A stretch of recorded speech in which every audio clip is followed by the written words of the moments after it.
And gentlemen, the moment you guys have all been waiting for. How did I do in the first and second rounds of March Madness? What are my predictions for the Sweet 16? We're going to go over all of that in today's video. We're going to give the men's tournament second chance a chance at redemption on ESPN.com. So we're going to do that one, as well as talk about how my first bracket, my main bracket, did for my predictions. Basically the analytics one that I showed you guys last week. So we're going to talk about all of that. But first, of course, you guys aren't in the channel, obviously. You know what to do. Be sure to drop a like, subscribe, turn that bell on as we do our best to post on this channel every single day.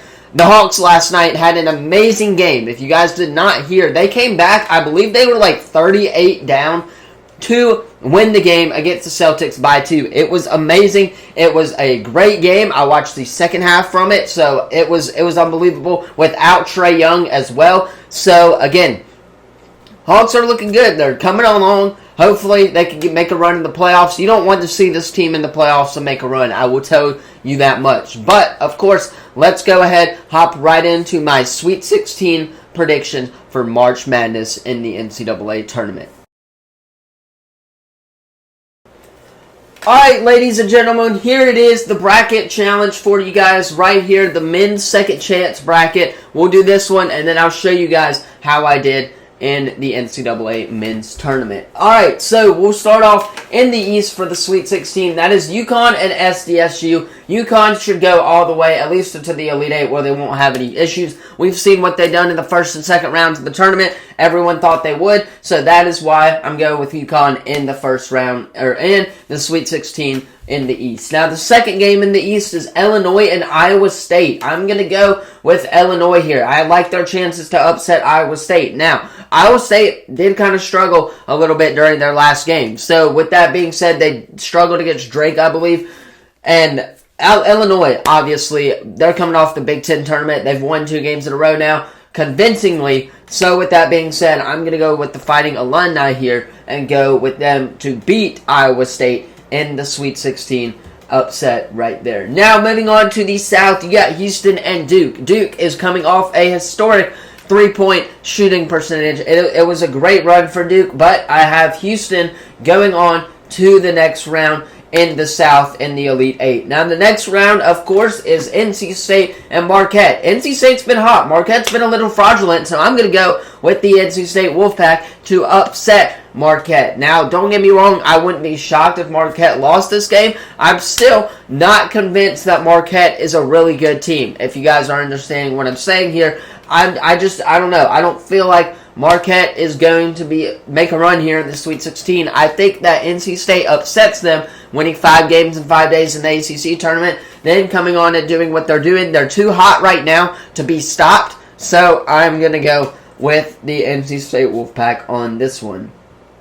Moving on down to the West in the Sweet 16, it is North Carolina and Alabama. And really quickly, I'm going to go North Carolina here. But I want to talk about one thing before we move on to any other game. If you were watching that Spokane region, if it seemed like there were a lot of fouls called during that regional, you're not wrong. There were a lot of fouls calls. The officiating crew, we just learned this from the NCAA, that the officiating crew did not make it to Spokane, so they had to get some other officiating crew, and that is why there were a lot more fouls called in that game than any other regional. I believe there were like 39 or 40 fouls called within that regional combined, which is absolutely insane to hear. So, NCAA, get your crap together in officiating. Just wanted to point that out. That's still not a reason that Auburn lost. You played poorly when you had chances to win. Trey Donaldson could have gone to the free throw line. Janai Baroum, obviously, as well.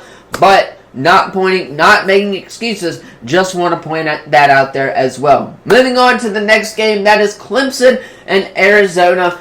I'm going to go with Clemson here. I'm not convinced on Arizona. I don't know what it is. Clemson's been hot. They've won 2 games. Obviously, beating Baylor gives them a huge confidence boost going into the Sweet 16. They can definitely beat this Arizona team. We've seen them struggle at times, and I'm wondering if this is going to be an ACC Elite 8 where North Carolina and Clemson are going to play each other. That's who I have in the second Elite 8 matchup. Now, moving on is Purdue and Gonzaga. I've got to give this one to Purdue. Zach Edey's been lighting it up recently with Purdue, so I'm giving it to them. Then you got Creighton and Tennessee. This is going to be an interesting matchup. It's a 2-3 matchup. Creighton obviously kind of struggled. Tennessee winning convincingly. I'm going to go with the lone SEC team here left after Alabama gets eliminated to win this game and move on to take on Purdue. So with that being said, the Elite Eight matchup in the East for the record is UConn and Illinois. I'm going with UConn here to make it to the Final Four. UConn has been hot.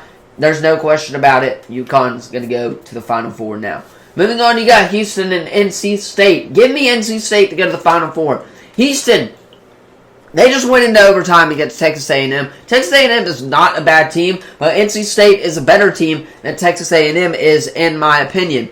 Now, with that being said, all NC State has to do is do the exact same thing that they've been doing for the past couple of games, and they can knock off this Houston team in the Elite Eight. So, with that being said, I'm going to go with the Wolfpack here to make it to the Final Four and have an amazing run this year in the tournament. Now, you got North Carolina and Clemson. This is where I think Clemson's run comes to an end here, and you got North Carolina going on to the Final Four. I think it's plain and simple on this one. Obviously, they play each other in the ACC. North Carolina has their number, so I'm going to go with North Carolina here in this one. Now, you got Purdue and Tennessee. I am going to go with Zach Edey and the Purdue Boilermakers to make it to the Final Four. It's been a great run for Tennessee, but it's going to come to an end here in the Elite Eight. Now, the Final Four, my redemption Final Four, is UConn and North Carolina, NC State, and Purdue. I'm going to go with UConn to make it to the national championship. There's no reason not to pick UConn. I just think North Carolina's guards do not have what it takes to stop UConn's guards. That's what it's going to be. This game is going to be a high offensive shooting game. But, again, UConn, their guard play, insane. They've got some draft talent in there. They got some NBA guys ready. So, with that being said, UConn goes on to the national championship game. Now, moving on is NC State and Purdue. This is where NC State's run comes to an end here at the Final Four, and Purdue moves on to the national championship game. Now, you got UConn versus Purdue. A team looking to two-peat, go back-to-back for the first time since Florida did in 2007 and 2008. And then you got Purdue, on the other hand, with Zach Edey looking to get his first national championship. Purdue's hungry right now, but I'm going to go with UConn to stop them in overtime. So UConn is my redemption national champion. Still, my national champion right now is UConn. So that is who I have winning for the Sweet 16 for my ESPN Second Chance tournament predictions.